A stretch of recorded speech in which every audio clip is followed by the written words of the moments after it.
Guys, good morning. ඉතින් අපේ 100 race running and fitness challenge එකේ අද ඉතින් 15 වෙනි දවසේ ඉතින් කොටා ඉන්නවා. කාර්තු ඉන්නවා. මම කාර්තු කියන්නේ කාලෙකින් ප්‍රැක්ටිස් වෙලා තියෙන මේ කවුලත් වෙලා. ඉතින් සයිමන් මේ ඉන්නේ සයිමන්. අනේ මේ අවුරුද්ද නම් වීඩියෝ කරලා වදනම් දෙන්න බා මදුවා. සුබම සුබ අලුත් අවුරුද්දක් කියන්නේ හැමෝටම. guys ඉතින් මේ සුබම සුබ අලුත් අවුරුද්දක් ඔයාලත් මොකක් හරි goal එක set කරලා ඇති මේ අවුරුද්දේ. ඉතින් කොටා කිව්වේ ජනවාරි 1 ඉඳන් වැඩ පටන් ගන්නවා කියලා. පටන් ගන්නද? ඕනනම් දැන් හිතන් ඉන්නේ මේ අවුරුද්ද කරන්න කියපන්. හරි දුවන්න කියන්නේ මොකද්ද කොහොම ටයිමින් එකක් දුවන්න ඉඳන් ඉන්නේ? ඒව කියන්නේ.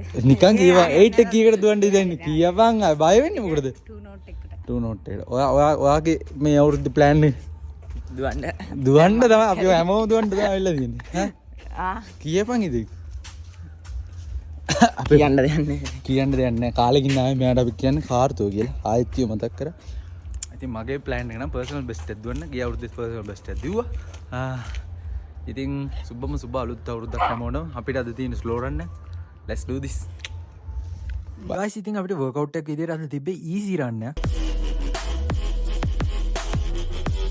guys ඉතින් අපේ easy run එක අද පැයක් විතර තමයි තිබ්බේ. guys ඉතින් වර්කවුට් එක ඉවරලා අපි හෝම් ඩවුන් කරලා ඉවරලා කාර්තු මල්ලියද කෑම එකක් ගෙනල්ලා තිබ්බා. ඊට පස්සේ ඒ කෑම එක කාලා අපි ගෙදර යන්න තමයි ලෑස්ති වුණේ. guys ඉතින් අපේ 15 වෙනි දවස සාර්ථක ලෙස ඉවරයි. සුබ අලුත් අවුරුද්දක් වේවා. ඉතින් ඔයාලත් මේ අවුරුද්ද ඔයාලගේ ගෝල් හැම එකක්ම අචීව් කරන්න විශ් කරනවා. කොටා හිටන කොටා 2 note එකක් දුවනවා කියලා තියෙනවා. අලුත් වීඩියෝ එකකින් හම්බෙමු. ඉතින් අපි ෆලෝ කරලා ෆලෝ ගන්න. අපේ 100 days challenge එක දවස් 15ක් ඉවරයි. තව දවස් කීයද 85ක් තියෙනවා. අපි කොහොම හරි ඒක කවර් කරනවා. එච්චරයි. ආදරේ. බුදු සරණයි.